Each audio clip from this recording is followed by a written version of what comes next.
Hello everyone, welcome to SSV classes. Discuss करेंगे CTET के एक इम्पॉर्टेंट टॉपिक वाइगॉत्स्की थ्योरी पे। इससे पहले मैंने आपको पियाजे थ्योरी डिस्कस की थी और वो आपका पूरा उस वीडियो में कंप्लीट हो गया था। तो अगर आपने वो नहीं देखा है तो ज़रूर देखिए। सीडीपी के मैंने 3 लेक्चर्स कंप्लीट कर दिए हैं, आप उसको भी देखें और अपने वो पॉइंट्स क्लियर करें। अगर कोई इशू हो तो आप उसे ज़रूर बताएं। कोई भी अगर पॉइंट आपको समझ में ना आया हो तो कमेंट सेक्शन में ज़रूर बताएं और साथ में वीडियो अच्छी लगी हो तो लाइक शेयर सब्सक्राइब ज़रूर करें। तो आज डिस्कस करते हैं वाइगॉत्स्की के सोशियो कल्चरल थ्योरी पे। सोशियो कल्चरल थ्योरी नेम से आपको क्लियर हो गया कि ये सामाजिक सांस्कृतिक, वाइगॉत्स्की का इस सिद्धांत को हम लोग सामाजिक सांस्कृतिक सिद्धांत कहते हैं। तो मैं बता दूं आपको वाइगॉत्स्की के बारे में। सबसे पहली बात कि ये एक रशियन साइंटिस्ट थे, साथ में आपको बता दूं ये कंस्ट्रक्टिविस्ट थे। ठीक है, तो आपको मैं बता दूं कंस्ट्रक्टिविस्ट का मतलब ये चाहते थे, इनका कहना ये था कि बच्चे, जैसे पियाजे का कहना क्या था, पियाजे में मैंने आपको बताया था कि पियाजे का कहना था कि वो खुद से एक्टिविटी भी करते हैं, खुद से वो एक्टिविटी भी करते हैं और खुद से ही नॉलेज भी गेन करते हैं अपनी एक्टिविटी के थ्रू। लेकिन वाइगॉत्स्की का कहना क्या था, वाइगॉत्स्की ने कहा था कि ये खुद से एक्टिविटी करते हैं लेकिन नॉलेज, ये जो नॉलेज गेन करते हैं ये समाज से इंटरेक्ट होकर नॉलेज गेन करते हैं। ठीक है, इनके कहने का मतलब है कि हाँ, जब तक बच्चा सबसे ज़्यादा समाज में रह के सीखता है, समाज के लोगों से सीखता है। आपने भी देखा होगा, जो कि बहुत सही बात है एक तरीके से, कि समाज में बच्चा रहता है तो ज़्यादा से ज़्यादा चीज़ें वो गेन करता है, वहाँ की चीज़ें देखता है कि क्या हो रहा है, कैसे लोग हैं हमारे आसपास, उनसे बच्चा ऑब्जर्व करता है और वो चीज़ें ज़्यादा सीखता है।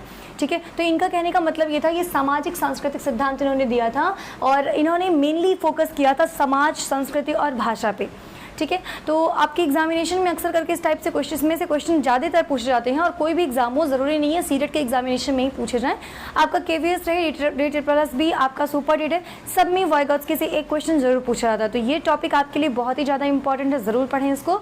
आप देखिएगा, इन्होंने समाज, संस्कृति और भाषा के बारे में बात की है। जहाँ तक मैं बात करूँ आपसे समाज की बात, तो समाज आप सोशल से, पूरे तरीके से सोशल से क्या, सोसाइटी से इंटरेक्ट होते हैं। सोसाइटी से बच्चे इंटरेक्ट होके बहुत ही कुछ सीखते हैं, उनका अन्योन्य क्रिया करते हैं वो, और बहुत ही कुछ सीखते हैं सोसाइटी से।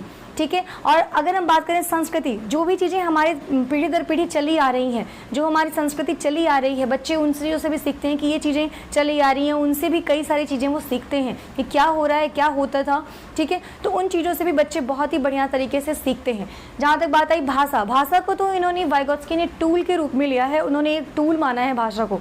मतलब भाषा नहीं रहेगी तो वो दूसरी चीज़ों को, दूसरे लोग क्या कह रहे हैं उन चीज़ों को वो समझ नहीं पाएंगे, और समझ नहीं पाएंगे तो उन्हें वो चीज़ें नहीं, उनका विकास उस तरीके से नहीं हो पाएगा। तो भाषा को तो इन्होंने टूल के रूप में कहा। आपसे पूछा जा सकता है कि भाषा को टूल किसने कहा, तो वाइगॉत्स्की ने कहा। उन्होंने एक औजार के रूप में भाषा को लिया। बच्चे क्या करते हैं, लोगों से उस भाषा के दौरान, भाषा किताबें भी पढ़ते हैं तो उसमें भी अलग अलग तरीके की अगर भाषाएं हैं तो उसके अकॉर्डिंग वो सीखते हैं। अगर वो इंग्लिश पढ़ रहे होते हैं तो इंग्लिश सीखते हैं। ठीक है, अगर वो हिंदी पढ़ते हैं, तमिल पढ़ते हैं, जो चीज़ें पढ़ते हैं उसके अकॉर्डिंग उसके भाषा का वो ज्ञान करते हैं। ठीक है, तो अभी हम इसके बारे में यही बताएंगे। ये आपकी शॉर्ट थ्योरी थी। साथ में मैं आपको बता दूं पियाजे के यहाँ पे क्या है लिखा हुआ, बच्चा अपने समाज और संस्कृति से अंतःक्रिया करके सीखता है। अपने समाज और संस्कृति से वो क्या करता है, रिलेट करता है, उनसे इंटरेक्ट होता है और फिर वो सीखता है। बहुत सारी चीज़ें वो समाज से सीखता है, उनसे इंटरेक्ट करके कैसे चीज़ें की जाती हैं। आपने क्लासेस में भी देखी होगी। अगर मैं बच्चों की बात करूँ तो बहुत सारी बातें हैं, जैसे बच्चे आपस में जो फ्रेंडशिप करते हैं, उस बच्चे से बहुत, बगल वाले बच्चे से बहुत कुछ सीखते हैं कि वो क्या कर रहा है। अगर हम लोग अक्सर करके ये कॉन्सेप्ट भी यूज़ करते हैं कि बच्चा जो वीक है, थोड़ा सा पढ़ने में वीक है और कोई पढ़ने में थोड़ा सा वो अच्छा है, बेटर है, तो उसको अगर वो आपका जो वीक स्टूडेंट है उसको उसके पास अगर हम बिठाते हैं तो वीक स्टूडेंट नहीं भी पढ़ना चाहता है तो बगल वाले को देखता है एक तरीके से, तो उसे भी, और बगल वाला बच्चा वो आपसे अगर उससे हमेशा इस तरीके की पढ़ाई की बातें करे कि आज मैंने ये कोर्स कंप्लीट कर लिया, आज मैंने इतना कर लिया, तो उसके साथ भी ये चीज़ें होती हैं और वो भी उसके अंदर भी आता है, किसी भी तरीके से कभी ना कभी उसके अंदर ये चीज़ें आ जाएंगी कि हाँ मुझे भी ये वर्क कंप्लीट कर लेना चाहिए, और वो वर्क कंप्लीट करता है। आपने ये चीज़ें देखी होंगी। तो बच्चे आपस में बहुत ही अच्छे तरीके से सीखते हैं। बच्चे, आप गेम भी खेलते हैं, आप देखते होंगे, बगल वाले बच्चे के ड्रेसेस पसंद आ गए उनको, तो उनको भी उनकी तरह का ड्रेस चाहिए होता है, तो वो बहुत सारी चीज़ें उनसे देखते हैं, उनकी चीज़ों को अपने अंदर लेते हैं, तो वो चीज़ें होती हैं। तो यहाँ पे इनके बारे में ही इन्होंने, पियाजे ने स्पेशली समाज से रिलेट करके बच्चों को बहुत कुछ सिखाया जा सकता है, सीखते हैं बच्चे, ये उन्होंने बताया है। यहाँ पे आगे क्या है, पियाजे के अनुसार पहले विकास होता है फिर अधिगम। पियाजे ने कहा था कि पहले विकास होगा, पहले उन्होंने क्या किया था, मैंने प्याजे वाली थियरी में आपको क्या बताया था, वो स्टेज के अकॉर्डिंग बच्चा, उन्होंने स्टेजेस में बच्चों को बांट दिया कि वो 0 से 2 ईयर्स के बच्चे इस स्टेज में रहेंगे और विकास उसके अकॉर्डिंग होगा। ठीक है, तो पहले विकास होगा, डेवलपमेंट होगी, उसके अकॉर्डिंग बच्चे सीखते हैं, अपने एज के अकॉर्डिंग बच्चे सीखते हैं, उन्होंने ये कहा था। लेकिन वाइगोत्स्की ने ये नहीं कहा कि वो एज मैटर करता है, उन्होंने कहा कि एज मैटर नहीं करता, बच्चे सोसाइटी से इंटरेक्ट होकर सीखते हैं। उन्होंने ये बातें कही कि बच्चे सोसाइटी से इंटरेक्ट होते हैं फिर सीखते हैं। ठीक है, उन्होंने एज का मैटर नहीं दिया कि एज रहेगी तो ही बच्चा सीख, उतना एज होगा तो ही, कुछ चीज़ें बच्चे छोटे पे ही सीख जाते हैं, छोटे एज में भी समझ जाते हैं, तो वो चीज़ें होती हैं। आपने भी देखा होगा कभी कभी क्या होता है, कुछ बच्चे आपके जो 10 ईयर्स के रहेंगे वो भी कभी कभी बहुत ही ऊपर के लेवल की चीज़ें वो जानते हैं या फिर वो सीख लेते हैं, वो चीज़ें वो ज़्यादा सोच लेते हैं, उनकी थिंकिंग थोड़ी सी हाई होती है। ठीक है, तो इस तरीके का भी होता है। तो उन्होंने ये चीज़ें कही कि एज मैटर नहीं करता। ठीक है, तो यहाँ पे ये बातें हैं, तो ये चीज़ें आप ध्यान रखिएगा। साथ में कुछ इंपॉर्टेंट कॉन्सेप्ट जो हैं आपके इस वाइगोत्स्की थियरी से, वो भी आपको यहाँ बताए जाएंगे। वो इंपॉर्टेंट थियरी क्या है, ZPD zone of proximal development. यहाँ पे क्या है, इसे हम हिंदी में कहते हैं समीपस्थ विकास का क्षेत्र। इसे हम क्या कहते हैं, समीपस्थ विकास का क्षेत्र। ये क्या होता है पहले आप ये जानें। आपको वाइगोत्स्की थियरी में 3 चीज़ें देखने को मिलती हैं। फर्स्ट है आपका जेडपीडी, सेकेंड है आपका स्कैफोल्डिंग और थर्ड है आपका MKO। तो अगर मैं बात कर दूं आपसे जेडपीडी की कि जेडपीडी क्या है, तो आप उसमें क्या कहेंगे। जेडपीडी में क्या होगा कि आपका जो भी समीपस्थ विकास का क्षेत्र इसे बोलते हैं, इसमें क्या होगा, जैसे अगर बच्चा है, मैं आपसे कह दूं कि बच्चा आपको 100 मार्क्स ले आने होते हैं किसी एग्जामिनेशन में, बच्चे को 50 मार्क्स बच्चे ने लाया, 50 मार्क्स, ये कोई बच्चा है उसने 50 मार्क्स लाया। ठीक है, बट अगर हम उसकी खुद की संभावना, ये खुद से उसका रियल जो उसका डेवलपमेंट है वो 50 का है, अपने मन से वो 50 मार्क्स ला सकता है। ठीक है, और अगर हमने कोई हेल्प दे दी, मतलब कोई टीचर है उन्होंने कोई हेल्प दे दी उसको, ठीक है, तो उस बच्चे का 70 मार्क्स आ जाता है। ठीक है, तो ये जो कहलाता है कि उसको किसी की हेल्प से उसको उसके मार्क्स बढ़ रहे हैं या फिर उसके अंदर और ज़्यादा वो सीखता है, उसका अधिगम और ज़्यादा वो हो पाता है, तो वो क्या कहलाता है, वो जेडपीडी। ये सीखने की वो प्रक्रिया है जो MKO के थ्रू होता है। अब MKO क्या है अभी बताते हैं आपको। तो पहले तो आप ये जानिए कि 50 मार्क्स उसको मिलते हैं और वो थोड़ा सा उसको किसी ने हेल्प दे दी, टेम्प्रेरी किसी ने हेल्प दे दी, तो उस हेल्प से वो बच्चा 70 मार्क्स उसको मिल जाता है, वो उतना सीख लेता है, 70 मार्क्स वो कलेक्ट कर सकता है। तो इसी को हम बोलते हैं जेडपीडी, इसको बोलते हैं समीपस्थ विकास का क्षेत्र। ये वो क्षेत्र है जिसमें बच्चा किसी की हेल्प से सीख पाया है, तो इसे बोलते हैं जेडपीडी। ठीक है, अब अगर इसको और तरीके से समझना चाहें तो ये कह सकते हैं कि real development minus potential development. Means जो आप उसका रियल डेवलपमेंट है, जो 50 मार्क्स उसको मिले हैं वो, और जो उसका पोटेंशियल जो आपका डेवलपमेंट है, जो विकास हो सकता है, जितना उसका विकास हो सकता है, उन दोनों का जो अंतर होता है उसे हम क्या कहते हैं, उसे हम जेडपीडी कहते हैं, zone of proximal development. Clear हो गया। कभी कभी आपसे जोन ऑफ प्रॉक्सिमल डेवलपमेंट इसका फुल फॉर्म पूछ देता है आपसे, जेडपीडी क्या है, तो वो भी आप बता सकते हैं इसको, तो रेडी करिएगा। साथ में मैंने अभी आपसे MKO की बात की। MKO इसको कहते हैं more knowledgeable other. More knowledgeable other का मतलब है कि अगर कोई आपसे ज़्यादा जानकार है, आपसे किसी भी क्षेत्र में आपसे ज़्यादा जानकार है, जो आपको उस क्षेत्र में आपको और ज़्यादा अच्छा करने के लिए हेल्प कर रहा है, जो टेम्परेरी हेल्प कर रहा है, वो उसे हम बोलते हैं MKO, जिसे बोलते हैं मोर नॉलेजेबल अदर। जैसे अगर मैं मोर नॉलेजेबल अदर की बात करूं, तो जो टीचर, इस बच्चे का मार्क्स 50 मार्क्स था, इस बच्चे की हेल्प किया उसने और 70 मार्क्स मिला, तो वो जो हेल्प करने वाला टीचर है वो क्या होगा, MKO होगा, उसे MKO कहते हैं, मोर नॉलेजेबल अदर। वो टीचर हो सकता है, वो आपका फैमिली मेम्बर हो सकता है, वो छोटा सा बच्चा भी हो सकता है, यहाँ एज मैटर नहीं करता, वो बच्चा भी हो सकता है जो आपको अगर उस आपके नॉलेज से ज़्यादा कुछ अगर आपको सिखा दे, तो उसे बोलते हैं MKO, जिसकी वजह से आपका वो वर्क और अच्छे तरीके से हो पा रहा है। ठीक है, तो उसे MKO कहते हैं। अब अगर मैं बात करूँ स्कैफोल्डिंग की, स्कैफोल्डिंग क्या होता है, जो ये प्रोसेस हो रही है, जिसके एक टेम्प्रेरी हेल्प जो दी जा रही है बच्चे को, ठीक है, वो कुछ समय के लिए टेम्प्रेरी हेल्प दी जा रही है जिससे उसको और बेटर कर पा रहा है, तो उस टेम्प्रेरी हेल्प को हम बोलते हैं स्कैफोल्डिंग। जिसे आप कह सकते हैं यहाँ पे वयस्कों द्वारा दी जाने वाले टेम्परेरी हेल्प, उसी को हम बोलते हैं स्कैफोल्डिंग।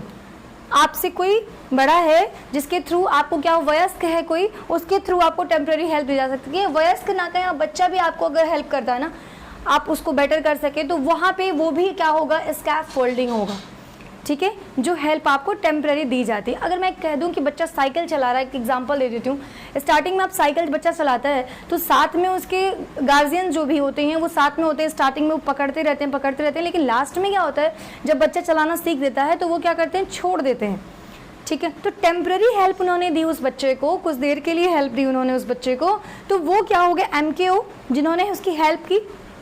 जो ये प्रोसेस हुआ वो क्या हो गया, वो प्रोसेस हो गया स्कैफोल्डिंग, ठीक है। और जिस मतलब वो चलाना सीख जाता है, वो वहाँ तक पहुँचता है, सीखने तक पूरा पहुँच गया है, वो जो क्षेत्र है वो क्या कहलाएगा आपका, ZPD, zone of proximal development. उम्मीद है आपको इस एग्जांपल से बहुत ही अच्छे से समझ में आ गया होगा। अब मैं बात करती हूँ आपसे लैंग्वेज के बारे में। जिन्होंने लैंग्वेज के बारे में बात की, मैंने आपको ब्रीफ नॉलेज अभी दी भी थी इसके बारे में। इन्होंने कहा था कि भाषा व चिंतन शुरू में अलग अलग होते हैं लेकिन बाद में साथ साथ हो जाते हैं। इन्होंने कहा था कि भाषा व चिंतन क्या होता है, शुरू में अलग अलग होते हैं लेकिन बाद में साथ साथ हो जाते हैं। इनका ये कहना था कि नॉलेज जो होगा और जो उसका थॉट होगा, चिंतन मीन्स थॉट, भाषा और विचार, लैंग्वेज और थॉट दोनों जो होंगे स्टार्टिंग में अलग अलग होते हैं। बच्चा अलग अलग तरीके से, ये नॉलेज उनकी अलग होगी, उनका थॉट अलग होगा, ठीक है। लेकिन बाद में एटलीस्ट 3 एज के बाद उनका जो ये नॉलेज है और थॉट दोनों एक हो जाते हैं और वो उसके अकॉर्डिंग अपना प्रतिक्रिया करते हैं। तो ये भाषा और चिंतन शुरू में अलग अलग होते हैं लेकिन बाद में साथ साथ। बट प्याजे ने क्या कहा था, प्याजे ने कहा था कि भाषा जो होगा, पहले भाषा आएगी, उन्होंने कहा था पहले भाषा आएगी फिर विचार आएगा। प्याजे नहीं, वाइगॉत्स्की ने कहा था पहले भाषा आएगी फिर विचार आएगा, लेकिन प्याजे ने क्या कहा था कि पहले विचार। लेकिन ध्यान दीजिएगा, प्याजे ने उसका एकदम उल्टा नहीं बोला था, प्याजे ने एकदम रिवर्स नहीं बोला था, इस बात का आपको ध्यान रखना है। प्याजे ने कहा था कि जैसे इन्होंने कहा कि भाषा और विचार दोनों साथ साथ नहीं रहते हैं, अलग अलग रहते हैं, भाषा और विचार दोनों अलग अलग होते हैं, लेकिन बाद में जाके 3 एज के बाद वो दोनों एक हो जाते हैं, सेम हो जाते हैं। बट पियाजे ने क्या कहा था, पियाजे ने कहा था कि ये जो होता है यहाँ, इनका कहना ये था कि पहले बच्चे के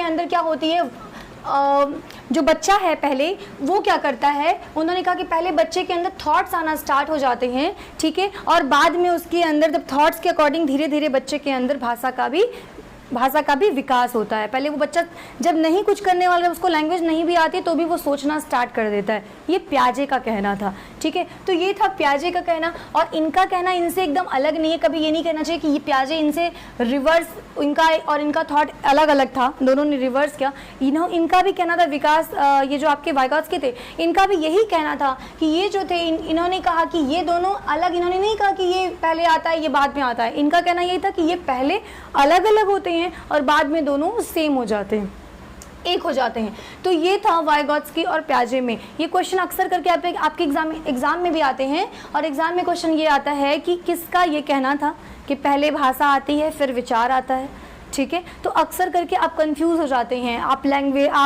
वाइगॉत्स्की, कोहलबर्ग और प्याजे, कई सारे ऑप्शन मिलते हैं, तो आप उसमें कंफ्यूज। जब भी आपका कभी आए कि पहले भाषा आएगी बाद में विचार आएगा, ऐसा जब भी क्वेश्चन आए तो आप किसको बोलेंगे, आप सीधे वाइगॉत्स्की की तरफ जाएंगे और कहेंगे कि वाइगॉत्स्की ने ये चीज़ें कही थी, तो वाइगॉत्स्की पे आप टिक करेंगे। तो ये बहुत ही इंपॉर्टेंट लाइन हो जाती है आपके लिए, आप इसे नोट डाउन कर सकते हैं।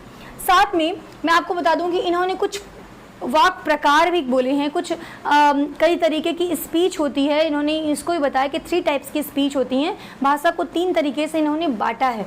वो क्या है, पहला है आपका सोशल स्पीच, दूसरा है आपका प्राइवेट स्पीच, और तीसरा क्या है, इनर स्पीच। अगर मैं आपसे बात करूं सोशल स्पीच की, तो नेम से आपको समझ में आ जाता है, जब बच्चे समाज से इंटरेक्ट करते हैं, समाज से मिलते हैं, लोगों से मिलते हैं, वो परिवार, समाज में एक परिवार भी आता है आपका, तो अगर वो उससे मिलते हैं तो जो उनसे बात करते हैं, किसी दूसरे से, एक दूसरे से बात करके इंटरेक्ट होके जब वो लैंग्वेज उनको सीखते हैं, तो वहाँ पे जो वो दूसरे से बात करते हैं, एक दूसरे से अपनी भाषा का आदान प्रदान करते हैं, तो उसे हम कहेंगे क्या, उसे हम बोलेंगे सोशल स्पीच। बट अगर मैं प्राइवेट स्पीच की बात करूं, अगर मैं कहती हूं कि प्राइवेट स्पीच क्या होता है, तो जब बच्चा क्या होता है, अपने आप से बात करना स्टार्ट कर दे, जब बच्चा अपने आप से बात करने लगता है तो उसे हम कहते हैं प्राइवेट स्पीच। आपने देखा होगा कि गर्ल्स, आप अक्सर देखते होंगे कई सारे खिलौने होते होंगे उनके पास, तो स्पेशली वो किचन सेट बहुत अच्छे से खेलती होंगी, तो किचन सेट वगैरह जब उन्हें मिल जाता है तो अलग अलग अपने दिमाग से किसी दिन कहेंगे अरे चलो आज मैं ये बनाती हूँ, आज मैं ये करती हूँ, आज ये करना चाहिए, अपने मन में ही लगते हैं बात करने। बॉयज़ का अगर मैं कहूँ तो कोई खिलौना उन्हें मिल जाए तो वो आपस में अपने मन में ही बात करने लगेंगे कि ये आज लाओ इसको थोड़ा ऐसे करके खिसकाएं, देखते हैं कैसे होता है, चलो अब ये करते हैं। तो मन में वो लगते हैं बात करने, मन में नहीं, मतलब अपने आप से ही बात करने लगते हैं, उनके साथ कोई है नहीं, तो उसे बोलते हैं प्राइवेट स्पीच। ठीक है, बट अगर मैं इनर स्पीच की बात करूं कि इनर स्पीच क्या होता है, इनर स्पीच वो होता है जब आप मन ही मन में बात करने लगे, खुद से बात करने लगे, और मतलब अपने आप के अंदर, मन के अंदर ही आप बात करने लगे, किसी के बारे में सोच रहे हो तो मन में ही बात करने लगे, तो उसे बोलते हैं इनर स्पीच। जैसे हम किसी से नाराज़ होते हैं तो जितना भी गुस्सा करना होता है अगर नहीं कर पाते हैं तो खुद में मन ही मन सारा गुस्सा निकाल लेते हैं, खुद ही मतलब उसको जितना जो जो कहना होता है मन में कह देते हैं, तो वो आपका हो जाता है इनर स्पीच। ठीक है, तो ये आपका हो गया 3 प्रकार जो कि आपको वाइगोत्स्की के थ्रू आपको देखने को मिलेगा, जो वाइगोत्स्की ने कहा था।